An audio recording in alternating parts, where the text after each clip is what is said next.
Praise the lord. దేవునికి మహిమ కలుగును గాక. ప్రతిరోజు క్రమం తప్పక వాగ్దానాన్ని వీక్షిస్తున్న ప్రతి ఒక్కరికి యేసయ్య నామములో ప్రత్యేక వందనములు.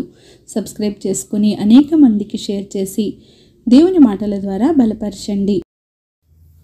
ఈ దినమునకై ఏర్పాటు చేయబడిన దేవుని వాగ్దానము యోనా గ్రంథము 2వ అధ్యాయము 2వ వచనము.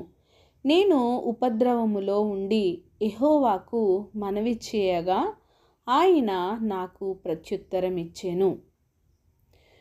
And said, I cried by reason of mine affliction unto the Lord.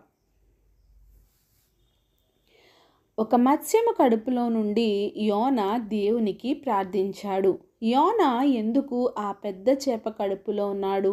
నీవు మొర్రపెట్టు స్థలం ఏది అయినప్పటికీ, నీవు అగాధంలో ఉన్న, ఉపద్రవంలో ఉన్న, పాతాళ గర్భంలో ఉండి మొర్రపెట్టిన నీ ప్రార్థన విని ఆయన నీకు ప్రత్యుత్తరం ఇచ్చువాడు. యెహోవా యొద్దనే రక్షణ దొరుకును అని యోనా ప్రవక్త గారు చేప కడుపులో ఉండి తెలుసుకున్నారు. దేవుడు చెప్పిన పని చేయకుండా, దేవుని మాటకు లోబడకుండా వేరొక పట్టణమునకు వెళ్ళాలని ఓడ ఎక్కి ప్రయాణిస్తున్న యోనాను అద్భుత రీతిలో దేవుడు ఆయన అనుకున్న పట్టణానికి చేర్చాడు. గాలి, తుఫాను సముద్రంలో రేగినప్పుడు ఓడలోని వారంతా ఈ ప్రమాదం యోనా వలననే కలిగిందని ఎరిగిన వారే ఆ ప్రమాదం నుండి బయటపడటానికి యోనాను ఎప్పుడైతే ఎత్తి సముద్రంలో పడవేశారో, యోనా ఆ పాతాళ గర్భం సముద్ర భాగం నుండి దేవునికి ప్రార్థిస్తున్నాడు, మొరపెట్టుకుంటున్నాడు. ఆయన మనవిని దేవునికి చేర్చుతున్నాడు. ప్రవాహములు చుట్టుముట్టాయి, జలములు కమ్మేశాయి, సముద్రపు నాచు అతని తలకు చుట్టుకొన్నాయి. ఇవన్నీ యోనా గారు సముద్రంలో అనుభవించారు. సముద్రంలో పడవేయగానే ఆయనకు కలిగిన భయములన్నిటినీ దేవాది దేవుడు తప్పించి ఒక మత్స్యము కడుపులో భద్రపరిచాడు.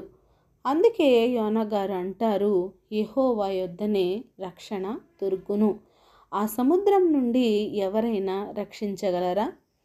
కేవలం మన రక్షకుడు మాత్రమే మనలను రక్షించగలడు. నీవు ఏ ప్రదేశం నుండి మొరపెట్టినా సరే నీ ప్రార్థన ఆలకించి నీకు ప్రత్యుత్తరం ఇచ్చువాడు. నీవు కూడా ఏ ప్రదేశంలో నుండి అయినా ఎటువంటి ఆపదలో ఉన్నా సరే నీవు దేవునికి మొర్రపెట్టు. ఖచ్చితంగా నీ మొర్రను విని ఆయన నీకు సహాయము చేయువాడు.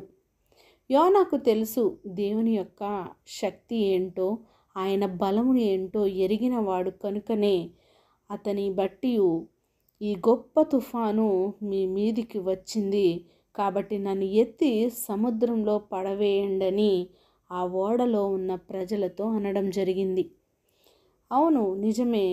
దేవుని యొక్క బలము ఆయనకు తెలుసు, ఆయన యొక్క సామర్థ్యము ఆయనకు తెలుసు. నేను పడవేసిన దేవుడు నన్ను రక్షించుకుంటాడు అని గట్టి విశ్వాసము, నమ్మకము ఉంది కనుకనే ఎత్తి నన్ను సముద్రంలో పడవేయండని ఆ ఓడ జనులతో చెప్పడం జరిగింది. అప్పుడు సముద్రం మీ మీదికి రాకుండా నిమ్మళిస్తుంది అని ధైర్యముగా చెప్పాడు. అది కేవలం దేవుని యందు ఉన్న ఆయన భయభక్తులు, ఆయనకున్న విశ్వాసము, దేవుడు నన్ను రక్షించుకుంటాడు అనే నమ్మకం ఉంది కనుకనే అంత ధైర్యంగా యోనా గారు చెప్పడం జరిగింది. మనము కూడా ధైర్యము వహించి దేవుని యందు విశ్వాసముతో ముందుకు సాగిపోదుము గాక. ఆమేన్. చిన్ని ప్రార్థన. మమ్మల్ని అతిమికిలుగా ప్రేమించిన మా ప్రియ పరలోకపు తండ్రి, మీరిచ్చిన వాగ్దానంనకే వందనాలు దేవా. విన్న వాక్య ప్రకారం మమ్మల్ని మేము సరిచేసుకొని తండ్రి, మేము ఎక్కడి నుంచి అయినా నాయన మొర పెడితే మా మొరను ఆలకించేవాడు ఉన్నందుకు వందనాలు. ప్రతి ఒక్కరూ యోనా వంటి విశ్వాసమును, అంతటి భయమును, భక్తిని మీ అందు కలిగి నాయన మేము జీవించే కృపను మా అందరికీ దయచేయండి. ప్రార్థన అవసరం ప్రతి ఒక్క బిడ్డని సమయంలో జ్ఞాపకం చేసుకోండి. వారి అవసరతలను అక్కరతలను సమయానుకూలంగా తీర్చి సమస్త ఘనత మహిమ ప్రభావం మీరు ఆరోపించుకుంటారని యేసుక్రీస్తు పరిశుద్ధ నామమున ప్రార్థించి అడిగి వేడుకొనుచున్నాను మా తండ్రి. Amen. God bless you all.